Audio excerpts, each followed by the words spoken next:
What if everything you thought you knew about your own free will, your choices, maybe even the very nature of reality? What if that was about to be turned upside down by science? Imagine your brain isn't just, a complex machine, but something far stranger, far more powerful at its deepest levels. Welcome to the Deep Dive, where we take your most intriguing sources and really unpack them. We give you that shortcut to being well-informed, maybe throw in some surprising facts, and hopefully just enough humor to keep you hooked. Today, we are embarking on a truly fascinating deep dive into a really revolutionary book from our friends at English BookCast. It's called O Cerebro Quântico, As Novas Descobertas de Neurociencia e a Próxima.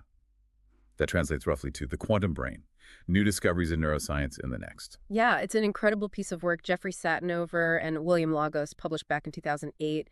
And it really does take you on this intellectual adventure, right? It really does. Journeying from, classical computing all the way to the most baffling aspects of quantum mechanics, and then it daringly connects it all to the very fabric of our consciousness. So our mission for this deep dive is to explore every major insight from its pages.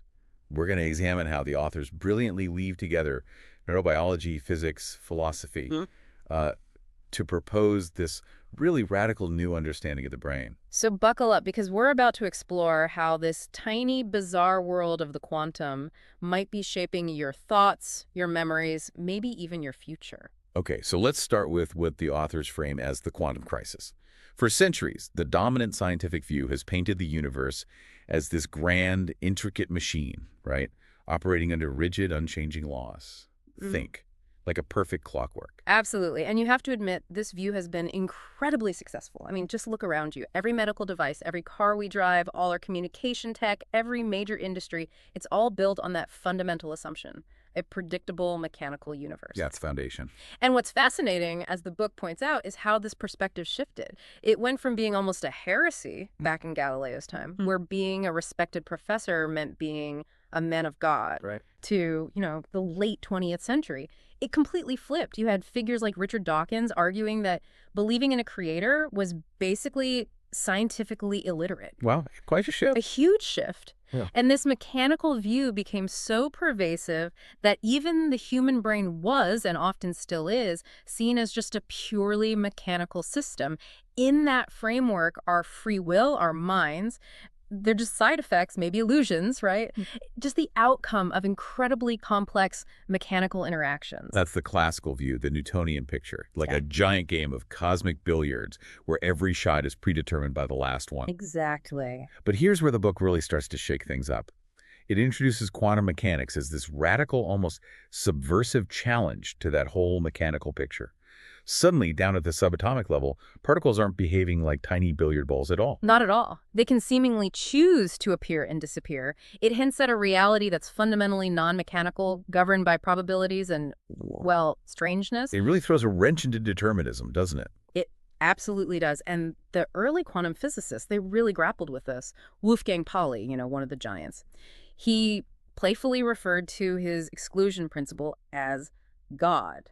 Now, it wasn't necessarily religious in the conventional sense, but it was this profound recognition that there seemed to be something non-deterministic, maybe a player, or a set of rules beyond the purely physical system as we classically understood it, influencing things at the most fundamental level. Okay, so that leads us to the central hypothesis of O Cerebro Quântico.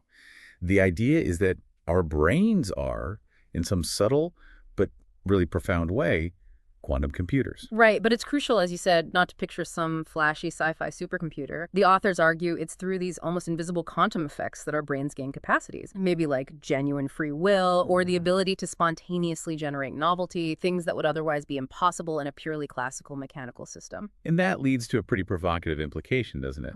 Oh, absolutely. If we could actually design synthetic brains to directly leverage these quantum principles, they might become genuinely sentient, maybe even super intelligent. They could surpass human capabilities by directly exploiting quantum phenomena rather than relying on the more subtle, almost hidden effects in our own brains. But here's the paradox, right? The crisis the book talks about. Yeah. This profound quantum freedom is supposedly amplified in our brains, yet our everyday experience still feels completely mechanical. Exactly. It's like we're living in this quantum universe that, for the most part, behaves classically on our scale. This is the very challenge that Richard Feynman alluded to, when he talked about our imagination being stretched, not by fiction, but by just understanding reality itself. And you still see it today. Many scientists instinctively look for something cleaner, something more mechanical, to replace quantum mechanics, to try and restore that predictable clockwork universe. They find the inherent randomness and that weird non-locality deeply unsettling. It's a huge philosophical leap. Okay, let's try and ground this a bit. The book starts its journey into the brain's computational side by looking at learning, something we can all relate to. Think about learning a simple game, like tic-tac-toe. Right. We don't usually sit down and write out explicit algorithms, do we? It's mostly trial and error.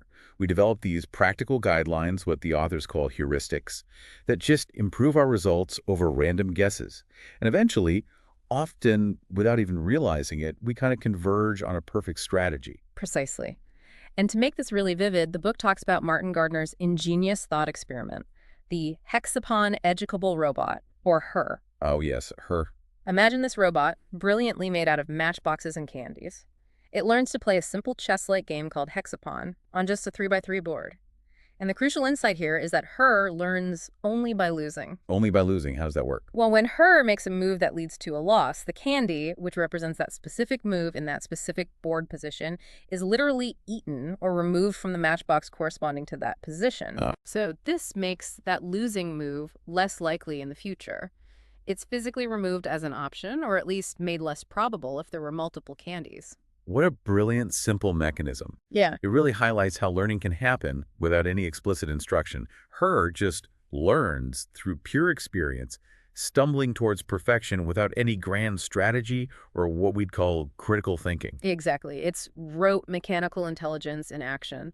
And it does mirror human learning in a fundamental way, doesn't it? The importance of failure for pruning away bad strategies. You make a mistake, you feel the consequence, you hopefully learn not to do it again. Yeah, you eliminate the losing candies. Precisely. Like her, we stumble, we make mistakes, and those failures are absolutely crucial for refining our approach. The book then takes it even further. It explores how you could enhance HER's learning.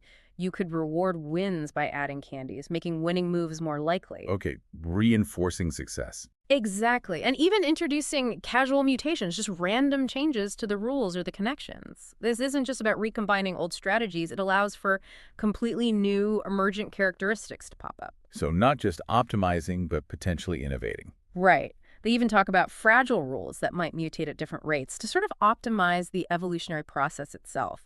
And this all culminates in the idea of Hercules, a bigger robotic colony, where each HER unit becomes like a cell in a larger evolving system. That's scaling up from one simple robot to a whole colony. It really foreshadows the brain's own massive complexity, doesn't it? Where all these individual components interact to create something much smarter. It's a beautiful analogy. It sets the stage perfectly. So from these simple matchbox robots, the book then shifts gears into the fascinating world of biological computation, using the retina as an example. They share this captivating story about Blaise Pascal, the famous mathematician and physicist. Oh, the Venus story, yes. Exactly. Him and his mother observing Venus through a telescope. And his mother, who had apparently never used one before, not only claims she can see Venus's phases with her naked eye, which is already pretty amazing, but she also declares they're the wrong way around compared to how they look if Venus orbited Earth. And Pascal was just floored, right? How could she possibly know that? It seems impossible. Totally impossible by the knowledge of the time. But it's such a wonderful story because the scientific explanation, which wasn't fully understood for another 300 years, reveals something profound about biological computation. The retina isn't just a passive light collector like a simple camera film. It's more than that. Much more. It's actually a physical extension of the brain itself. It's capable of remarkably intelligent data processing before that information even hits the main visual cortex. Wow. It's a powerful, sophisticated biological computer miniaturized to the size and delicacy of, as they say, a rose petal. It's constantly making sense of the visual world, doing complex calculations right there at the input stage. So complex computation isn't just happening in the higher brain centers. It's deeply embedded, even in our basic sensory organs. Exactly. It sets the stage for understanding that intelligence is distributed throughout the system. And this kind of embedded processing power naturally connects to how we perform statistical reasoning, how we develop intuition in daily life, often without any explicit theory. Right, like recognizing patterns. You might notice falling interest rates often correlate with rising stock prices, even if you don't know the intricate economic why behind it all.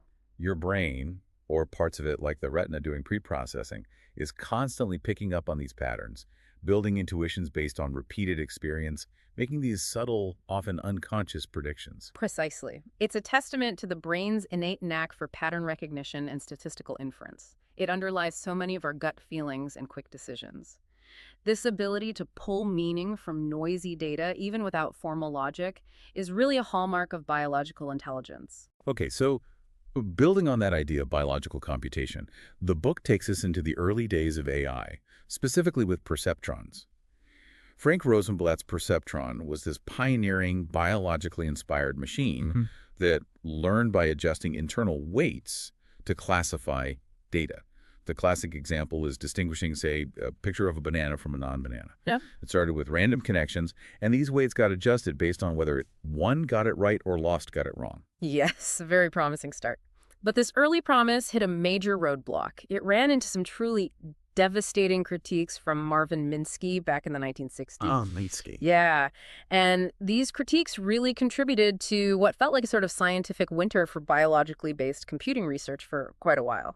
The focus shifted instead towards expert systems. What were those? They were more mechanical deductive systems. You basically programmed in human rules of X then Y. They fit perfectly with the mid-century vibe of social engineering, this belief that human experts had all the answers and you just needed to codify them. Okay, so Minsky's core argument, the big one, was the XOR problem, right?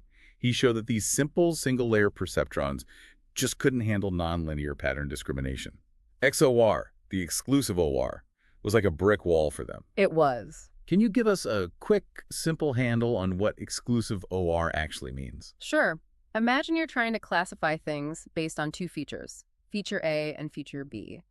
An inclusive OR means something has feature A or feature B or both. Simple enough. Okay. But exclusive OR, XOR, means it has feature A or feature B, but crucially, not both.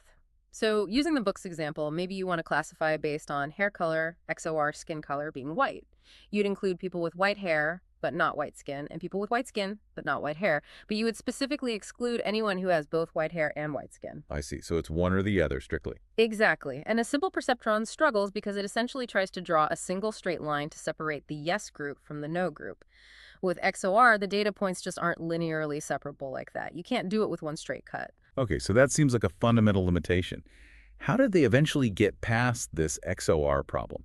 What was the breakthrough that paved the way for more powerful AI? The crucial step was developing multi-layered perceptrons, what we now commonly call neural networks. By stacking these layers, allowing processing in parallel across them, these networks can implement XOR. How does adding layers help? Well, the authors explain it mathematically, but the gist is that XOR can be broken down into simpler logical operations, A and Ds, not Ts, or Rs, that can be handled by individual layers. The first layer might learn some basic features, and the next layer combines those features to solve the more complex nonlinear problem. Ah, okay. But the book raises a good point. If multi-layered networks could solve these problems, why didn't they just immediately take over the field back then? That's a great question. The answer really lies in efficiency. If you already have explicit known rules for a problem, it's often still more efficient just to program those rules directly into an expert system than it is to train an entire complex network from scratch, which can be computationally expensive and time-consuming. Makes sense. Use the direct approach, if you know it. Right. And the brain itself seems to do something similar. It doesn't always relearn everything from the ground up. Different brain regions seem to tacitly store learned algorithms, specialized procedures for efficiency. Okay, so the XOR hurdle was cleared, conceptually at least, opening the door for more complex networks. Where did these ideas lead in terms of real-world use? The book mentions that newer artificial neurons weren't just binary on-off, but allowed for a range of activation, like a grayscale.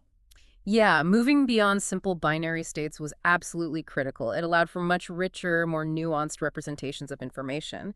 And the book then highlights some really impressive practical applications, especially in finance environment prediction networks. Finance, how do they use them there? They describe a specific network, 28 neurons, 20 for input, 7 in a hidden layer, and 1 output neuron connected by 167 adjustable weights. The input was the closing values of the S&P 500 index over the previous 20 days. And the output. It predicted the change in the index for the next day. What's key here, again, is the absence of any pre-programmed economic theory. The network learned purely from the historical data. How did it learn?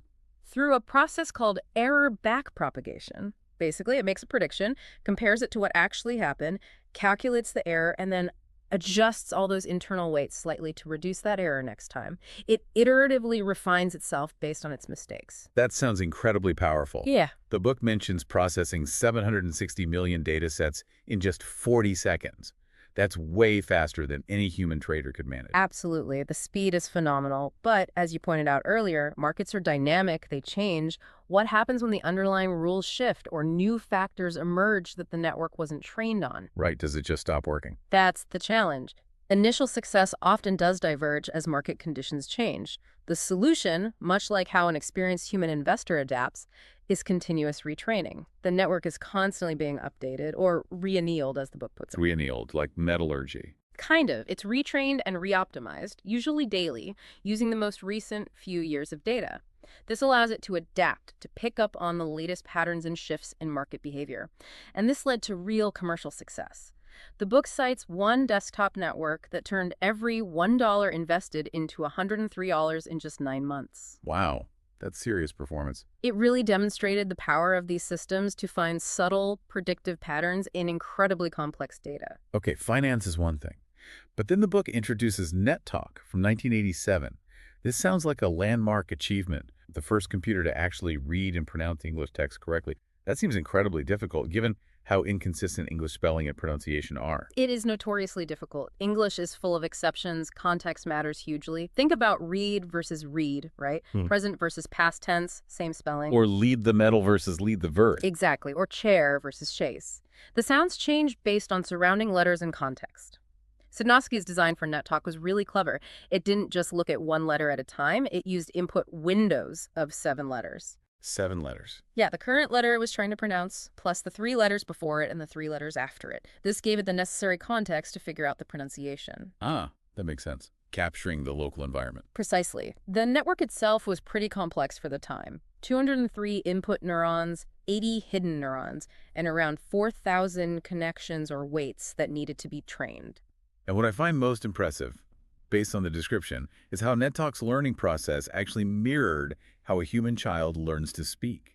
That was a striking observation. It apparently started out making sort of babbling sounds, then it gradually learned to distinguish vowels from consonants, then started recognizing word boundaries, and eventually even produced plausible pronunciations for pseudo-words, made-up words that follow English spelling rules. That parallel to human development is fascinating.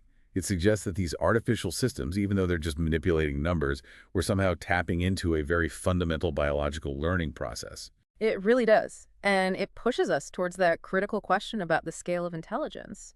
We see these relatively small artificial networks achieving impressive feats, diagnosing heart attacks better than experts, making money in volatile markets, learning to speak.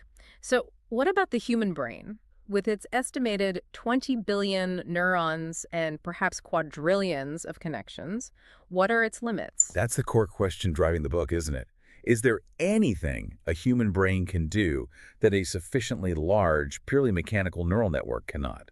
Is there a fundamental difference in kind, or just a staggering difference in scale and complexity? Exactly. That question hangs over everything as we move forward. Okay, so that really sets the stage. Now, the book starts to probe the limits and breakthroughs in how these networks actually learn and function. We're used to thinking about computer circuits, like in our cars or phones, as being very rigidly programmed. If one tiny part fails, the whole thing often breaks. Brittle, right. Yeah, brittle engineering. But the book contrasts this sharply with neural networks. It describes experiments showing surprising robustness. Even when connections are randomly eliminated, these networks can often still function, sometimes with surprisingly little degradation in performance. That's a critical difference, isn't it? It highlights how biological systems and networks inspired by them are often far more resilient and adaptive than traditional top-down engineered systems. They have a built-in redundancy and flexibility. The authors also use this to tackle that common perception that learning gets harder as we age. Trying to learn a second language later in life or seeing an aging expert struggle to adopt new methods in their field. The old dog's new tricks idea. Exactly. But the insights from neural networks suggest that new tricks can be learned. It's not impossible, but it requires things like repetition, perseverance, courage, and importantly, a willingness to embrace failure, especially if the new patterns clash with old, deeply ingrained habits or knowledge. So that saying, the perfect is the enemy of the good, really applies here. If you're constantly striving for perfection, always trying to avoid making any mistakes, you actually hinder the learning process. That seems to be the implication. It suggests that those seemingly mundane tasks of drilling and rote memorization, the stuff we sometimes dismiss as boring, are actually vital. They're necessary for turning that initial random noise and error into structured, brilliant intellect. It reminds me of Thomas Edison's famous line. The 1% inspiration, 99% perspiration. Exactly. The hard graft is essential for building those robust neural pathways, whether biological or artificial. Absolutely. We often undervalue that foundational, repetitive work in our education systems, maybe. But there was another fundamental critique of these early neural networks that the book addresses. They mostly required external guidance to learn. Right, the supervision problem. Yeah, remember his R. It needed us, the external operator, to tell it whether it won or lost to remove the candies. The investment networks needed human-defined error signals to know how wrong their predictions were. But the brain, it doesn't seem to work like that, does it? It seems to learn spontaneously, figure out its own errors, find its own ways to improve without a constant external teacher saying, "Good job," or "Try again." Precisely. This apparent lack of a need for constant external supervision posed a deep abyss, as the authors put it, for the simple brain as neural network hypothesis. It fueled a lot of the academic skepticism back in the 1970s when neural network research really was considered kind of a dead field by many in mainstream AI. But then, working largely in isolation, this Finnish physicist, Teuvo Kohonen, he made an incredible discovery, didn't he? He really did. Between roughly 1972 and 1982, Kohonen achieved a truly brilliant breakthrough. He focused on precisely incorporating connections between neighboring neurons in his 2D artificial networks. Neighbor-to-neighbor connections. Why was that important? Because he found that these networks, with just these local interactions, could self-organize without any external supervision at all. They would spontaneously create maps of the input data patterns. They found structure all by themselves. Wow. Self-organization without a teacher. Yes. And the book calls this a brilliant and almost exact demonstration of how parts of the brain itself might function, how structure and order can emerge from the bottom up. It's fascinating that despite his work now being crucial in areas like military technology, it was largely ignored by the wider AI community at the time. They were still mostly focused on those top-down expert systems.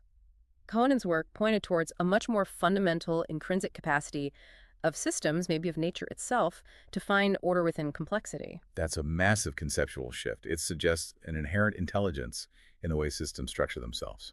Okay, let's pivot now to the nature of human memory, which the book explores using hot-field networks. It kicks off with that incredibly evocative image from Proust, the Madeleine cookie. Ah, yes. The taste triggering a flood of memories. Exactly. How just a tiny fragment, a taste, a smell, can suddenly unlock this vivid, complex, complete memory from the past. What's fascinating about that, and what hot-field networks model, is the insight that human memory retrieval seems to work by similarity or association. It's not like pulling up a specific file from a specific folder on a computer hard drive using a fixed address. Right.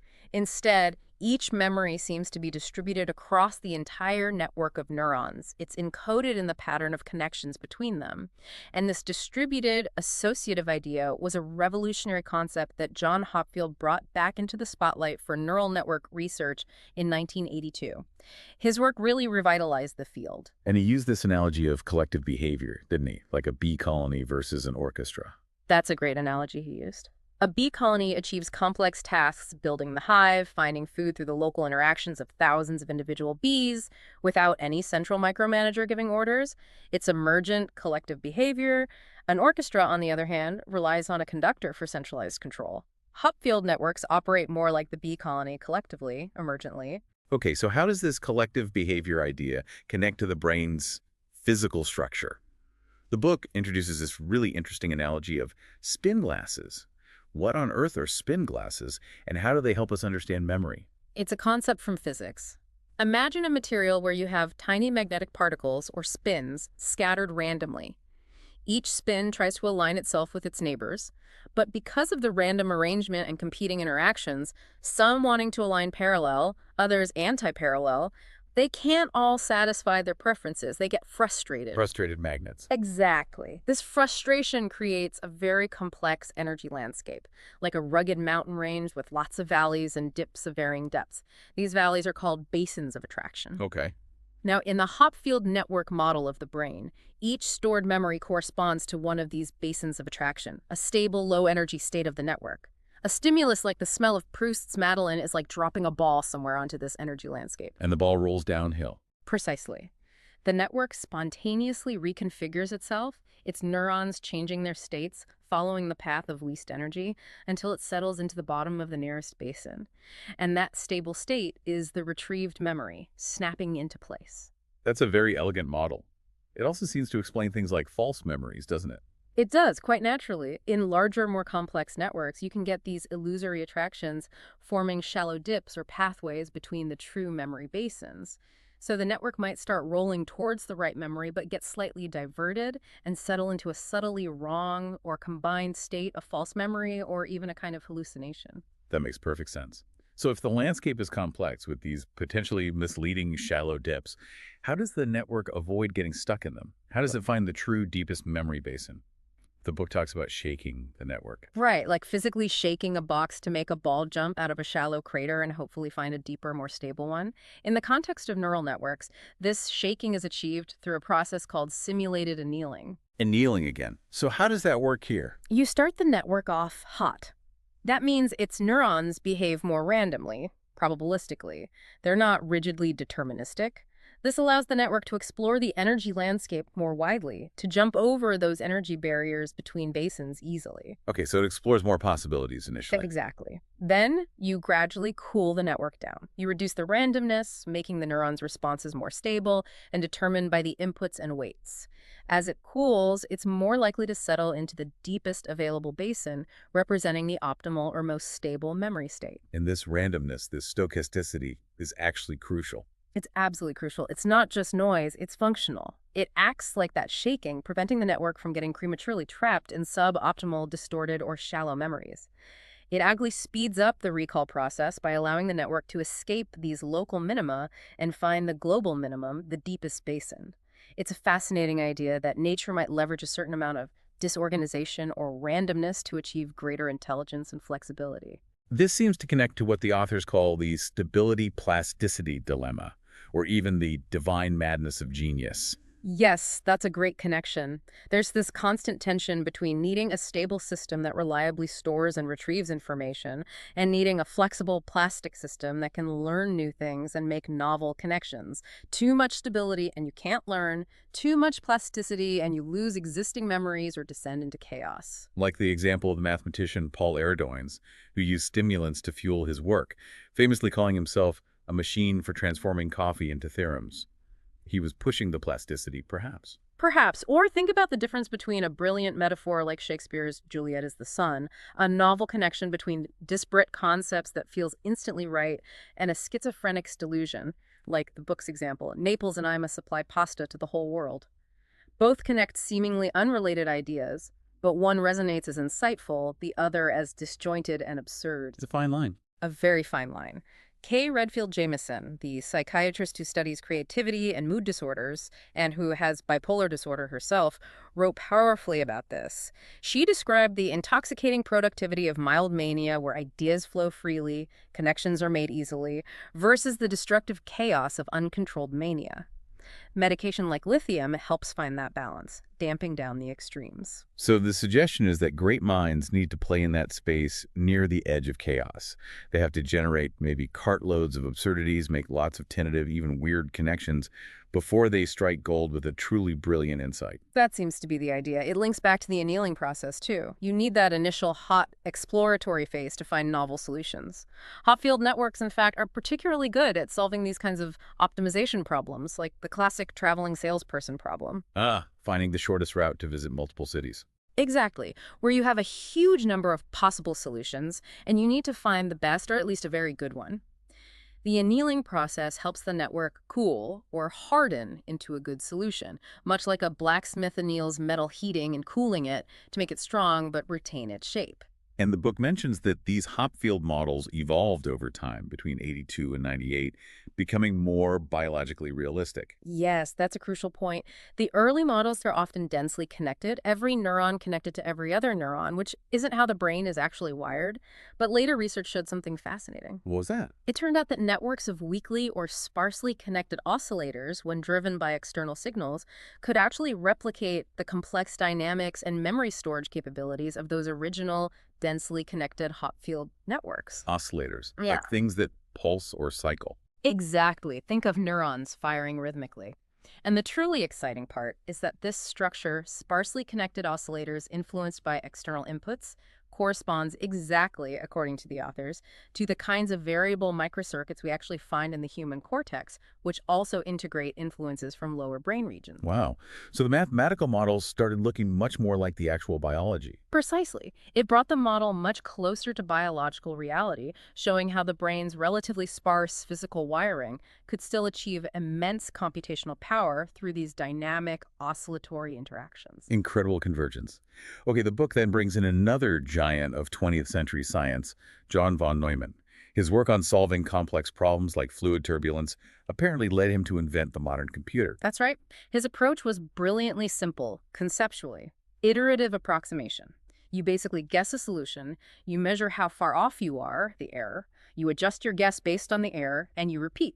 Guess, measure, adjust, repeat. Like tuning an instrument. A good analogy. This iterative nature, this constant feedback loop of refinement, is absolutely fundamental to how neural networks learn and optimize their performance.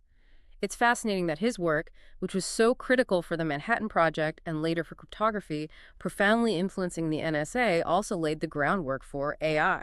It makes you wonder, though, as the book asks, how does nature itself compute solutions so effortlessly? Like when you stir cream into coffee and these complex swirls and vortices just appear. What's nature's algorithm for that?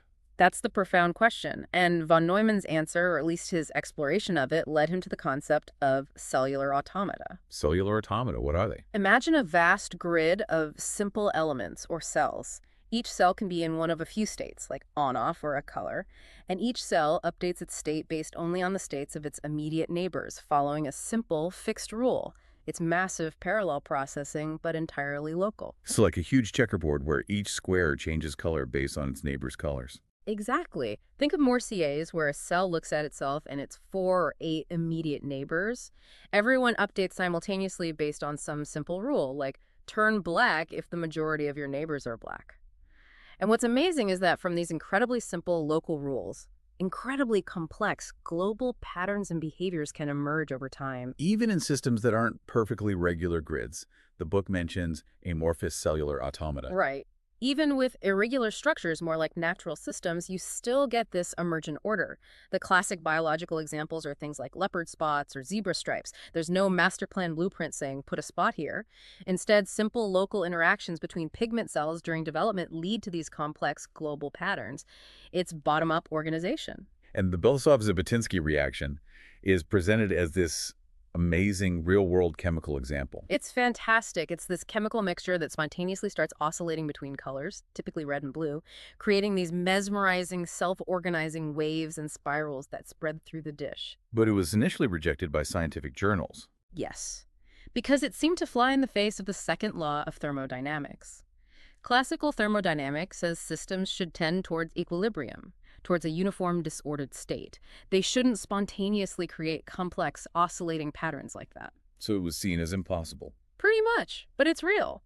And its visual similarity to the patterns generated by cellular automata is striking. But the BZ reaction is happening at a molecular scale, with trillions upon trillions of interacting molecules acting like cells, compared to maybe 10,000 cells in a typical computer simulation of a CA.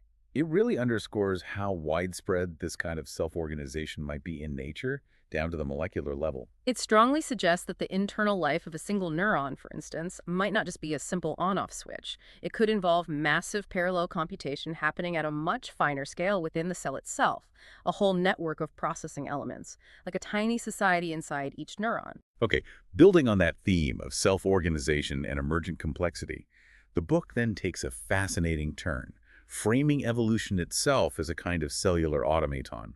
Each generation is like an update step. It's a powerful framing. And again, von Neumann anticipated some of this. Even before DNA and RNA were understood, he deduced that any machine capable of self-reproduction and improvement would need three essential components: a blueprint, like a matrix or code, a copier mechanism, and a builder mechanism to construct the next generation based on the blueprint. And mutations in that blueprint are what drive improvement. Exactly. Just like her, the robot, improved by losing the candies representing bad moves, mutations in the blueprint, what we now know as DNA, can lead to changes.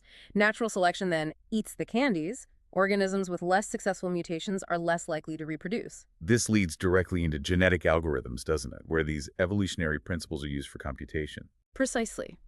In a genetic algorithm, potential solutions or rules are coded as chromosomes, often strings of zeros and ones representing genes.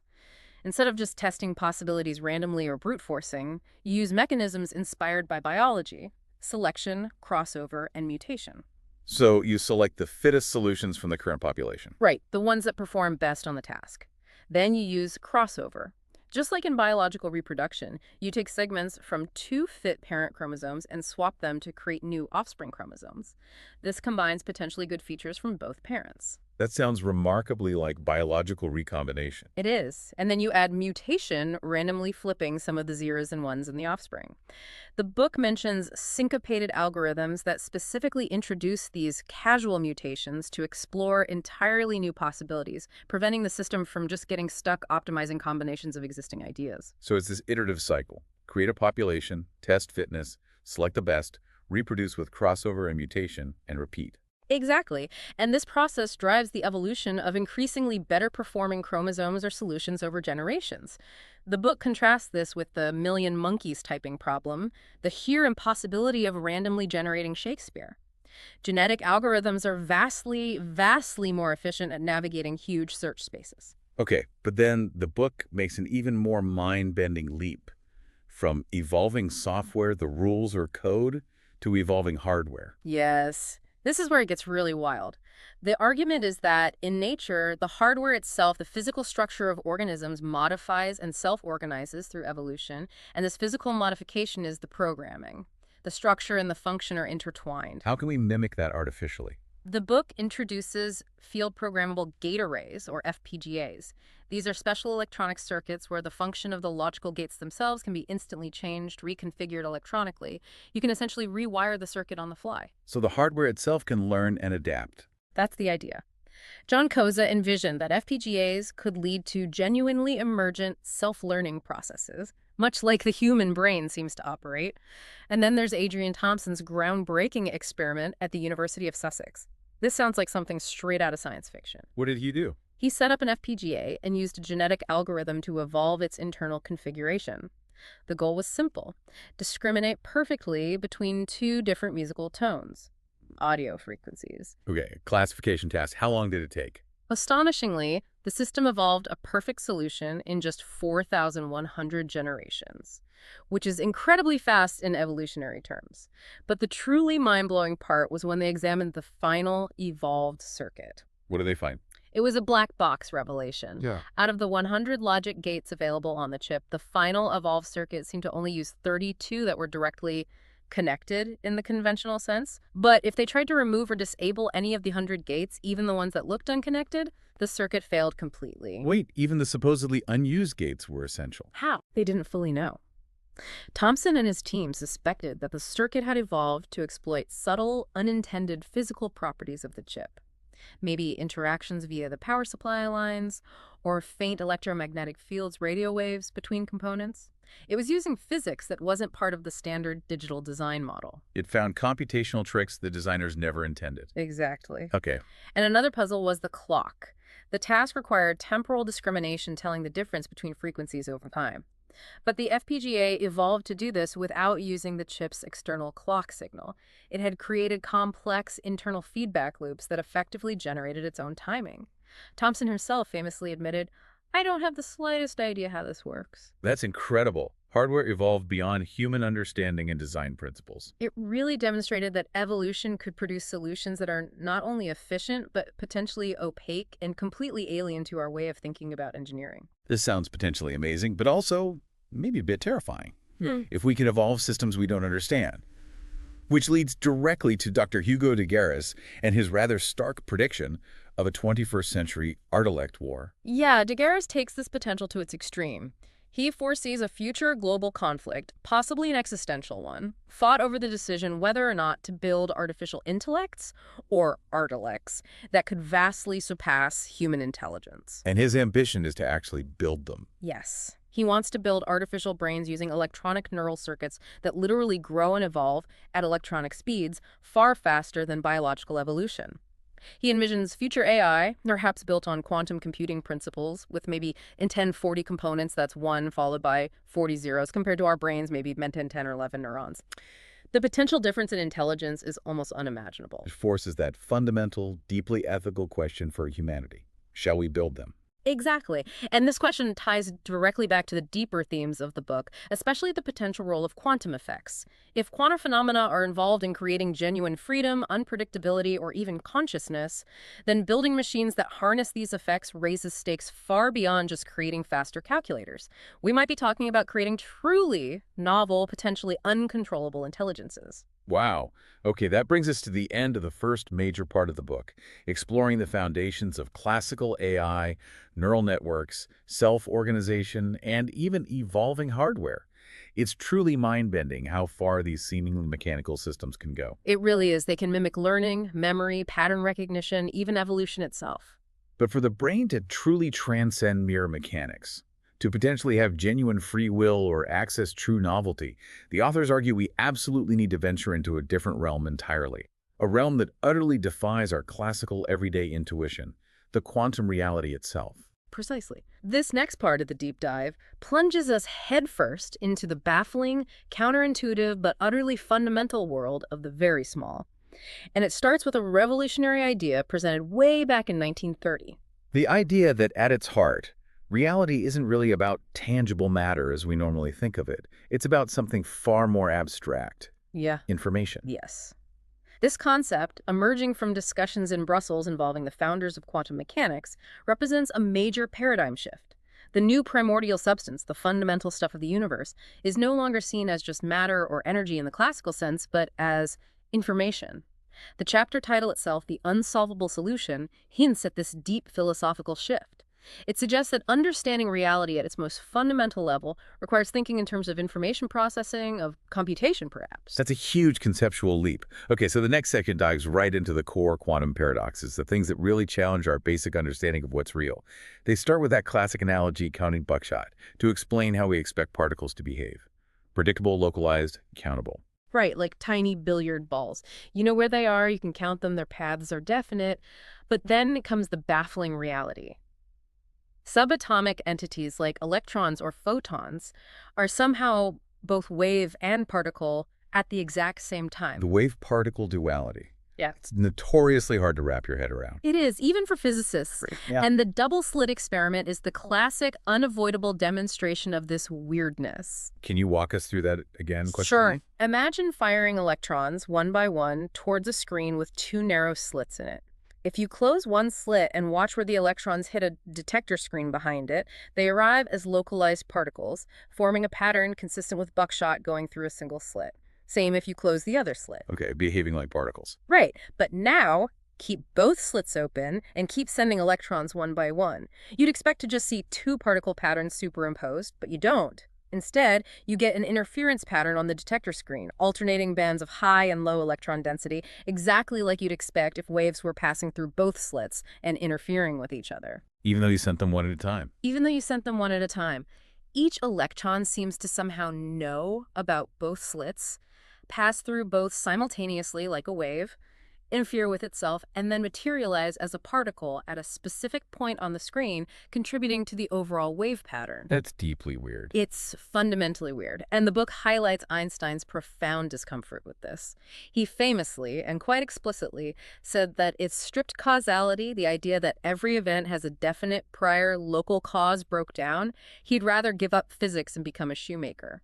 He just couldn't accept this apparent randomness and indeterminacy at the heart of reality. So the famous Einstein-Podolsky-Rosen paradox, the EPR paradox, took this discomfort even further. It really did. EPR was designed as a thought experiment to show that quantum mechanics must be incomplete, that there had to be hidden variables determining outcomes locally. It demonstrated that if you take the quantum formalism literally, then the physical reality of separated objects or events seems to depend on our active measurement, maybe even on our intention to measure them. How so? It involved creating pairs of particles that are entangled. Their quantum states are linked no matter how far apart they get.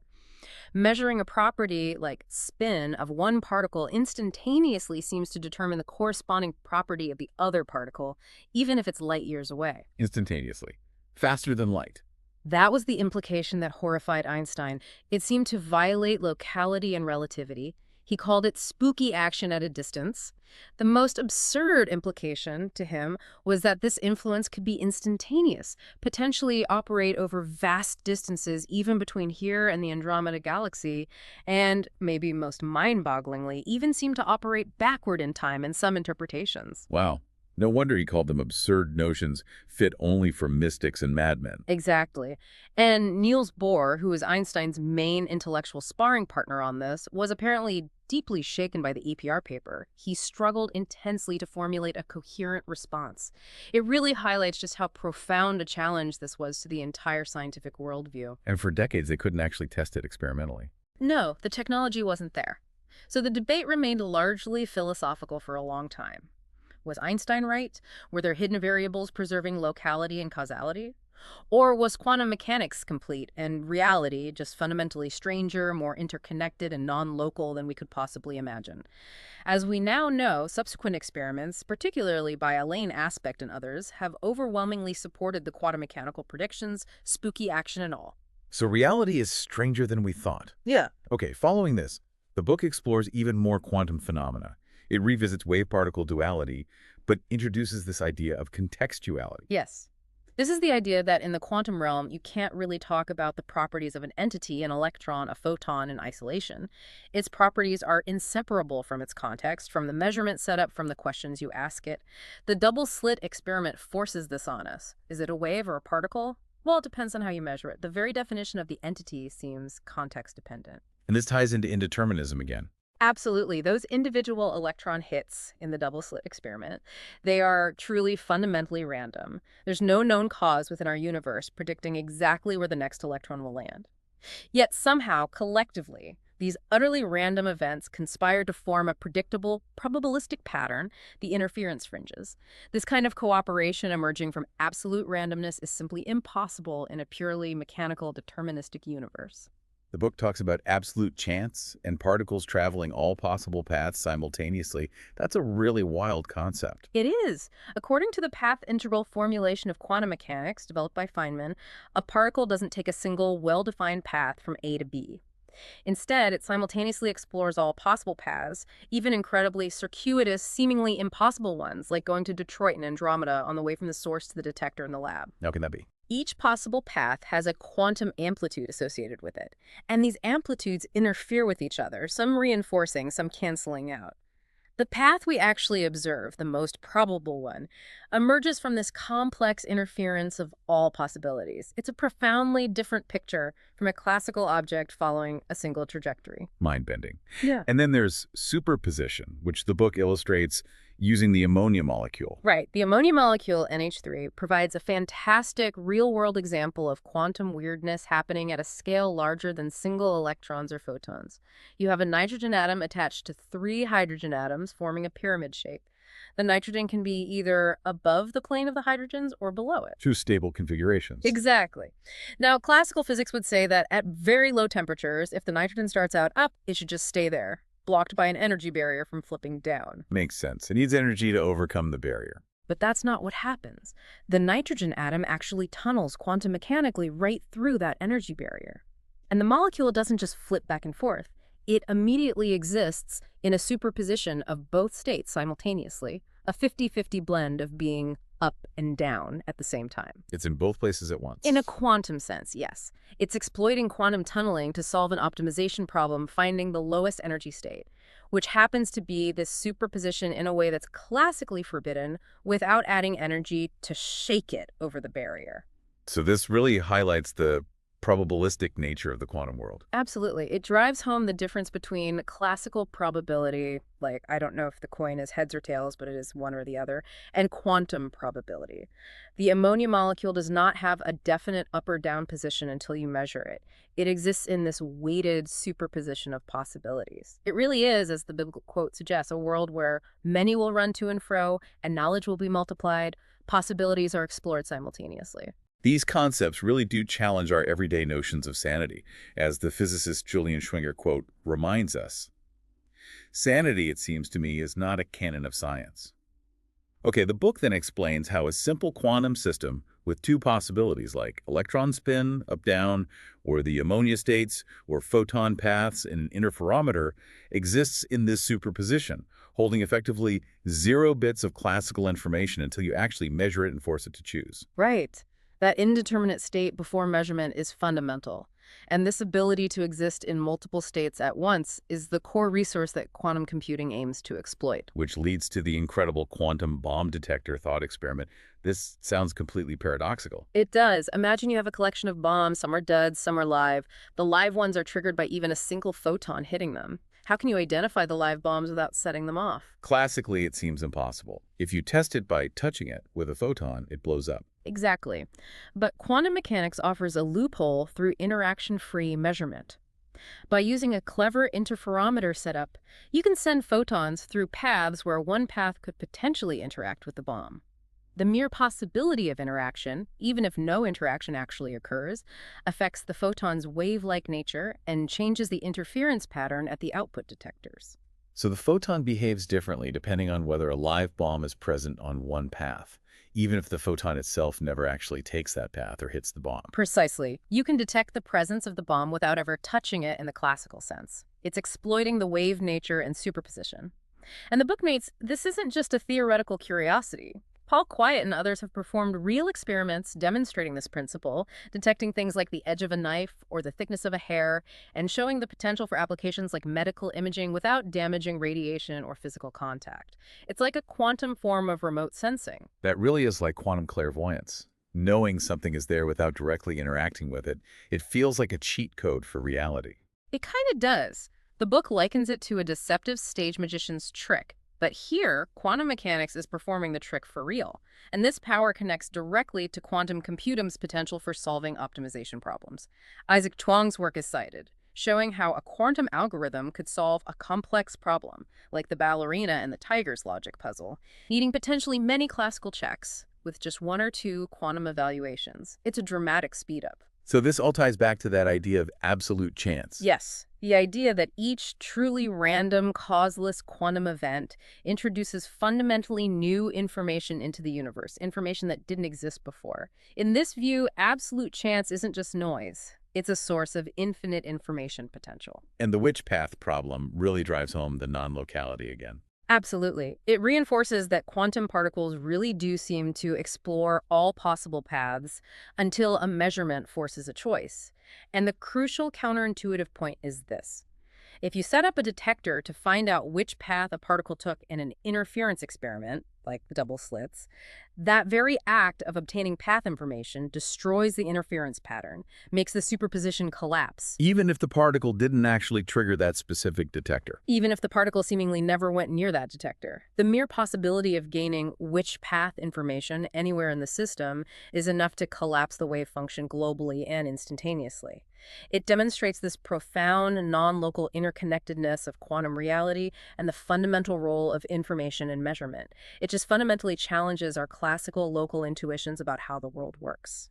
Okay, after that deep dive into the truly weird world of quantum physics, we finally arrive at part 3, the quantum biological machine.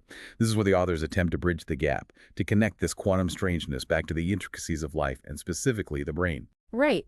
How does this microscopic weirdness translate into the biological world we experience? The book starts by marveling at the sheer complexity and apparent intelligence of cellular processes. Think about something like mitosis, cell division. Yeah, the chromosomes lining up, separating.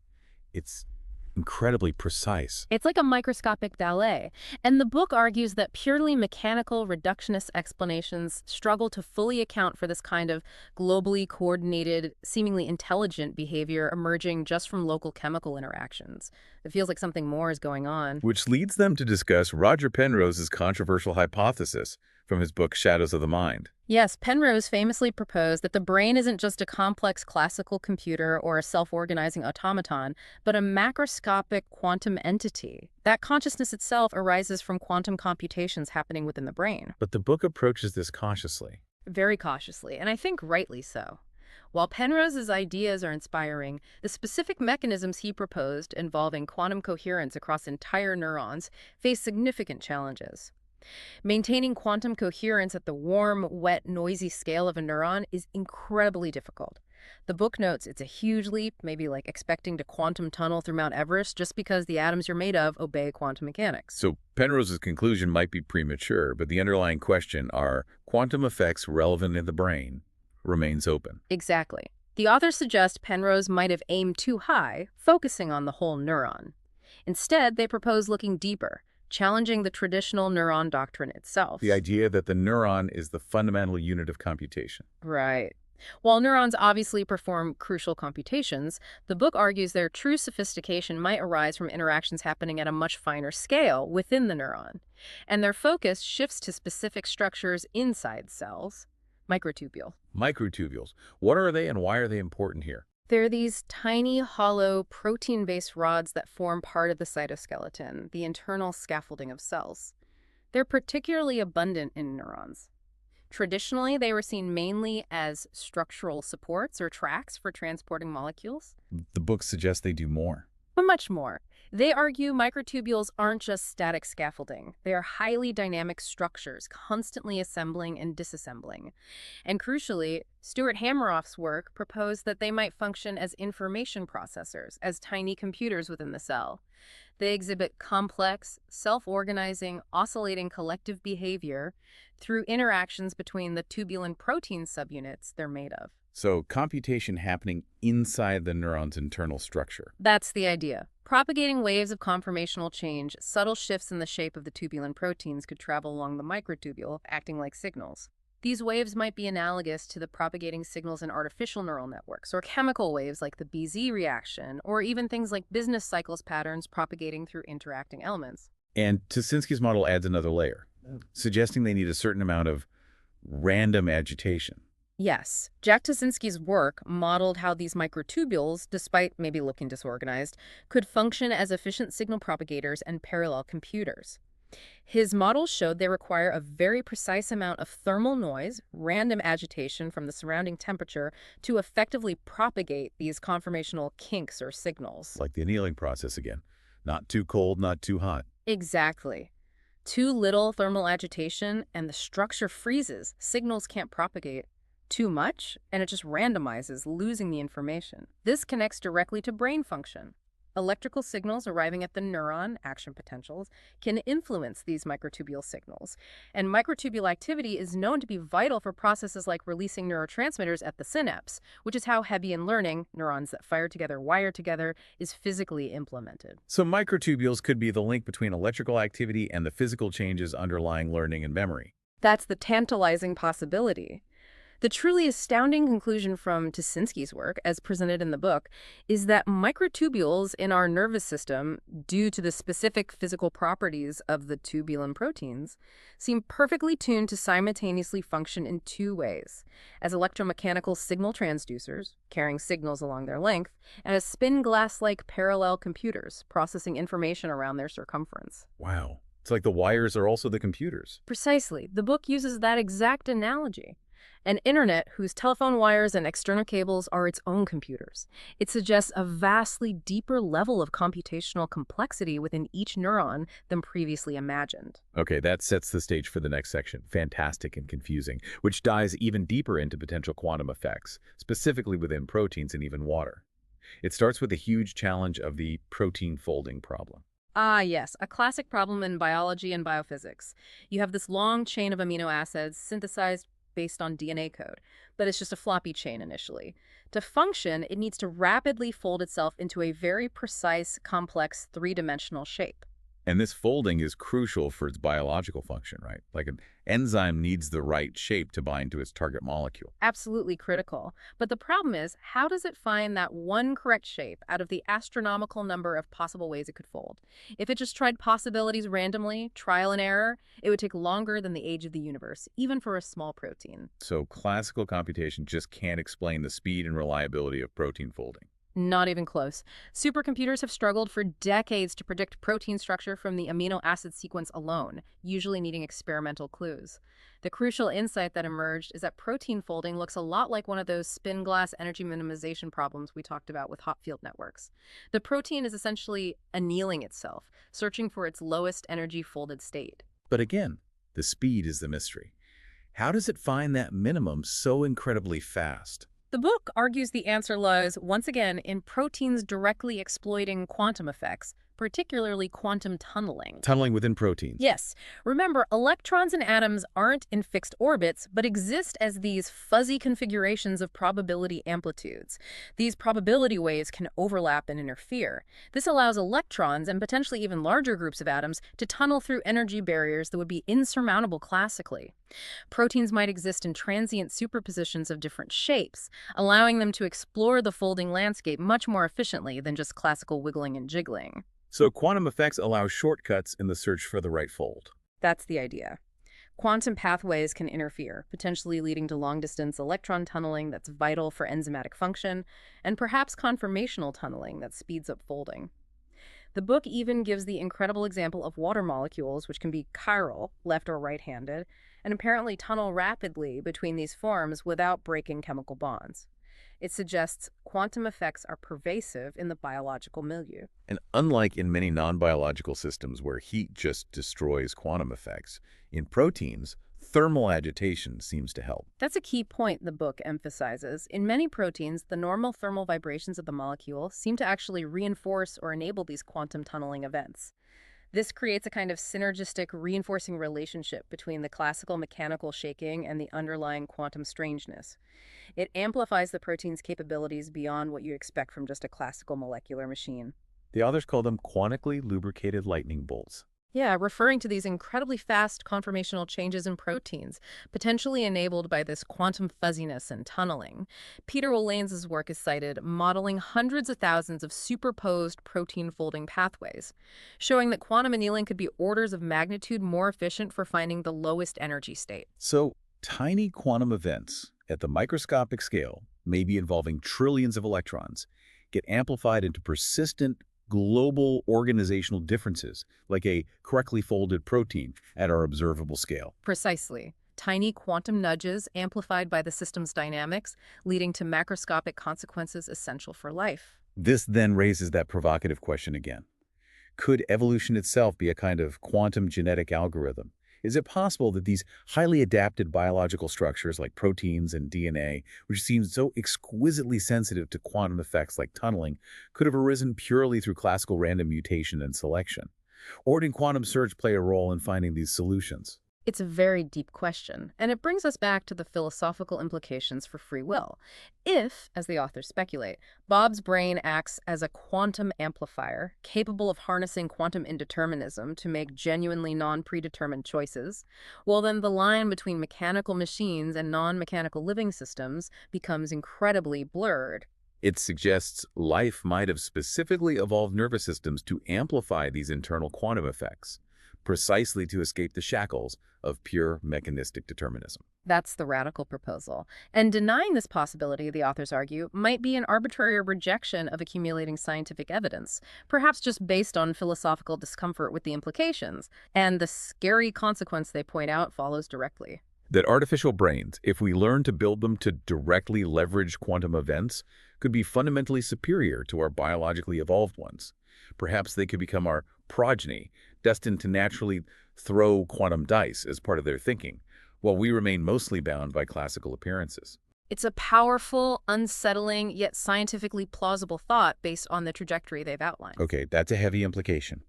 Now, the book moves into the interplay between chaos theory and these quantum ideas within the brain under the evocative title, A Toast to Fickle Fortune and May Chaos Judge the Contest. Right. First, they clarified deterministic chaos. It's crucial to understand this isn't true randomness like in quantum mechanics. A chaotic system is technically deterministic. Its future state is fully determined by its present state and the rules. But it appears random. exactly. Yeah. Because of its extreme sensitivity to initial conditions, the famous butterfly effect, and its tendency to generate non-repeating complex patterns. Even tiny, immeasurable differences in the starting point get amplified exponentially, making long-term prediction practically impossible, even though the system is following fixed rules. So chaos is different from quantum randomness, but both challenge simple predictability. Correct. The book revisits the wave particle idea to remind us that a propagating pattern, like a wave, is essentially information moving through a medium, not just matter. And then it makes a bold claim. Chaos isn't the exception in nature, it's practically the rule. Non-chaotic systems are almost as scarce as hen's teeth in natural iterative processes. The butterfly effect, a wing flap in Brazil causing a tornado in Texas, illustrates that amplification power of chaos. Tiny inputs, massive outputs. Precisely. And they illustrate this beautifully with the simple logistic map, just a single iterated equation like x, x2. As you increase one parameter, the system's behavior changes dramatically. It goes from settling on a single stable value to oscillating between two values, then 4, then 8, and then suddenly dissolving into full-blown, unpredictable, chaotic behavior within certain bounds. And this reveals concepts like strange attractors? Yes. Instead of settling to a single point or a simple loop, the chaotic system wanders endlessly within a specific, often fractal-shaped region of its state space, called a strange attractor. It's a kind of fuzzy basin of energy that defines the system's complex, long-term dynamics. These systems often exhibit self-similarity at different scales. Zoom in, and you see patterns resembling the whole. So how does this apply to the brain, with its billions of interacting neurons? The idea is that when you couple many chaotic systems together, like neurons influencing each other, you can get incredibly complex, yet ordered, patterns emerging globally, even if the individual components never exactly repeat their behavior. They collectively trace out these high-dimensional strange attractors. And the book introduces Poincaré recurrence here. Right. This is a fundamental property of many dynamical systems, including chaotic ones.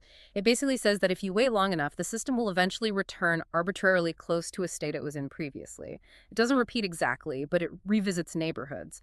What's fascinating and potentially crucial for the brain is the finding that in hierarchical, encapsulated, chaotic systems— like the brain with its nested levels of organization. Exactly. In such systems, these Poincaré recurrences, these near returns to previous states, happen more frequently, and the memory of past states decays more slowly than in simpler chaotic systems. This suggests a unique capacity for information processing and memory within these structured chaotic systems. So the brain's chaotic nature might actually be an advantage for computation. That's the argument. The brain, being perhaps the most densely iterative structure known, can leverage this chaotic amplification. Instead of small fluctuations just averaging out and disappearing, chaos allows the brain to potentially amplify tiny, significant differences, maybe originating from the quantum level, up through the scales, making them functionally relevant. And Barbara Drossel's work supports this idea of spontaneous hierarchical organization. Yes, her mathematical work showed that systems of interacting elements can spontaneously self-organize into these kinds of encapsulated hierarchical groups, like species within ecosystems, individuals within species, cells within individuals. It suggests hierarchy isn't necessarily imposed from the top down, but can emerge naturally from the bottom up through these dynamics. Okay, so that's classical chaos. But then the book introduces the really surprising field of quantum chaos. Yes. This is where quantum mechanics and classical chaos theory intersect, and the results are often unexpected. It studies how quantum effects alter the behavior of systems that would be chaotic according to classical physics. And what's the key finding? Do quantum effects just add more randomness? Not necessarily. Sometimes quantum effects can actually increase order or suppress chaos in a classically chaotic system.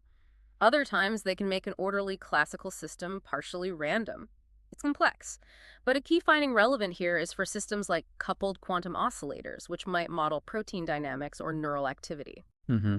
In these systems, quantum effects can actually decrease the rate at which Poincare recurrences degrade. In other words, quantum mechanics can make the system's dynamics more reliably oscillatory, more stable in its complex patterns, potentially speeding up computation or information processing compared to its purely classical counterpart. So quantum effects might stabilize the useful chaos. That seems to be one possibility.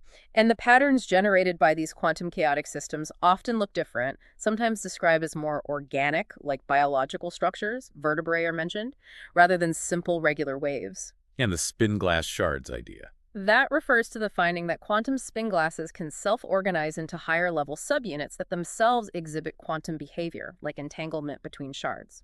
This kind of emergent quantum behavior at higher scales is apparently absent in classical spin glasses. It suggests quantumness can propagate upwards in complexity. Okay, let's try to synthesize this. The book argues that ultramicroscopic quantum behavior gets amplified up to the scale of our daily lives through a cascade of effects. Exactly. It's a multi-stage process. 1.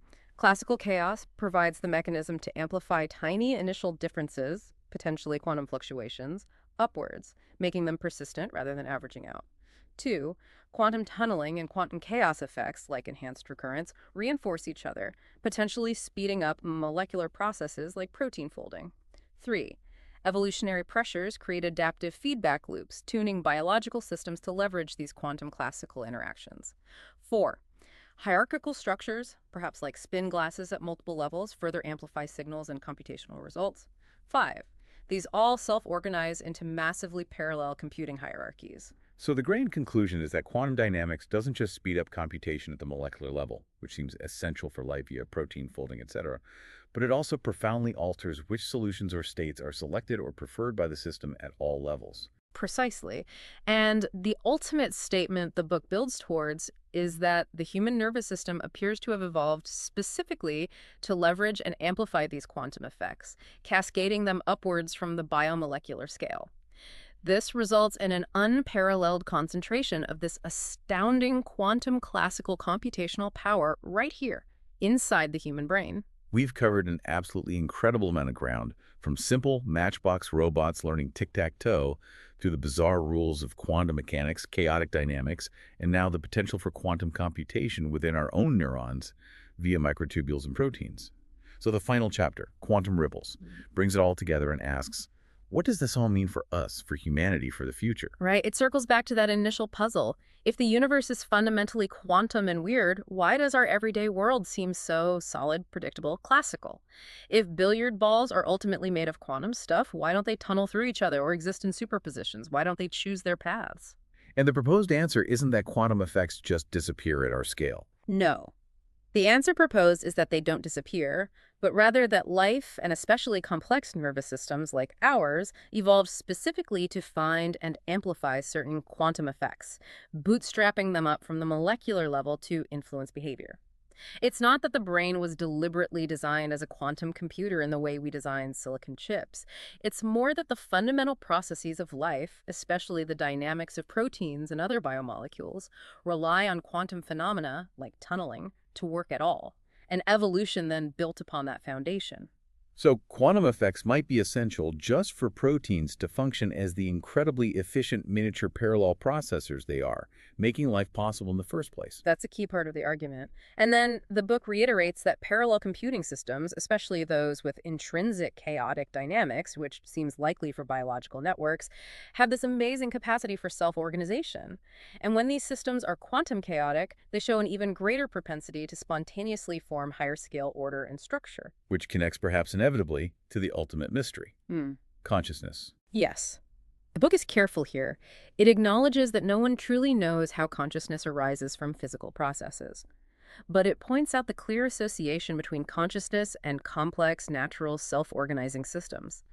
And it highlights the potentially critical role of randomness, maybe stochastic noise at large scales, but perhaps absolute fundamental quantum randomness at the deepest levels in enabling the novelty and freedom associated with conscious experience. It raises that provocative question.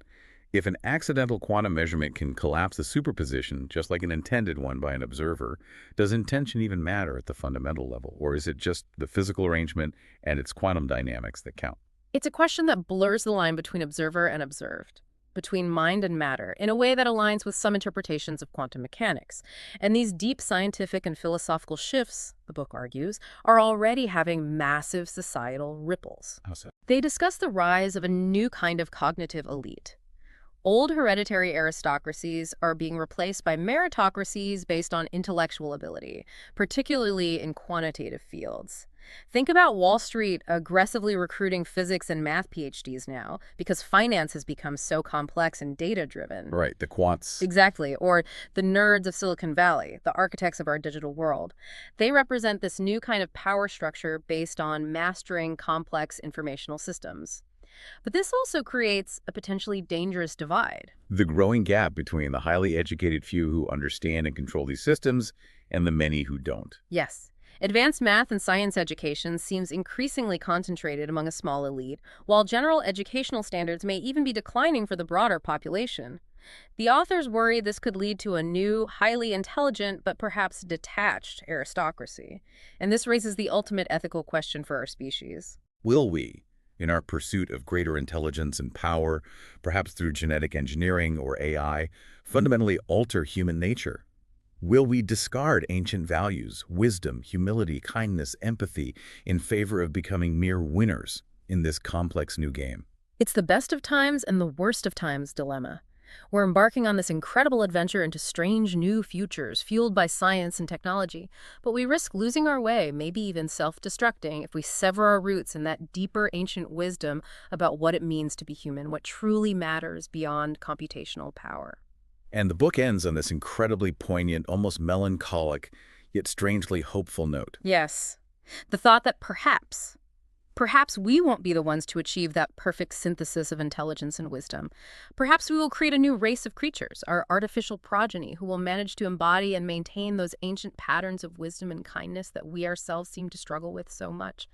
Maybe they will discover the great answers that always eluded us. That final image is so powerful. The Alzheimer's-stricken parent, listening to their brilliant child explaining wonders they can no longer grasp, still yearning for knowledge, but unable to integrate it. It really encapsulates that profound, humbling possibility of our future creations surpassing us, perhaps inheriting the best parts of us and finding the wisdom we couldn't. It leaves you with a lot to think about, that's for sure. A mix of awe, hope, and maybe a little bit of trepidation. Wow, what a journey that was. Oh, Cerebro Quantico really does push the boundaries, doesn't it? Takes us from the simplest learning machines all the way to the fundamental nature of quantum reality, consciousness, and the future of humanity itself. It definitely leaves us with so much to ponder. It's a dense read, but incredibly rewarding. Absolutely. Well, thank you for joining us on this deep dive into such a thought-provoking book. Seriously, your interaction, your curiosity, your willingness to explore these really complex, sometimes frankly weird ideas with us. Yeah. That's what makes doing this so rewarding. Hear, hear. So if this deep dive sparked your own thoughts, and I really hope it did, share them with someone. Talk about it. These are the kinds of ideas that really can shape how we see the world and our future in it. And of course, if you want to keep exploring fascinating topics like this, digging into the knowledge behind the headlines, make sure you subscribe to The Deep Dive. We try to cut through the noise and get straight to the insights. Until next time, keep questioning, keep learning, and keep diving deep.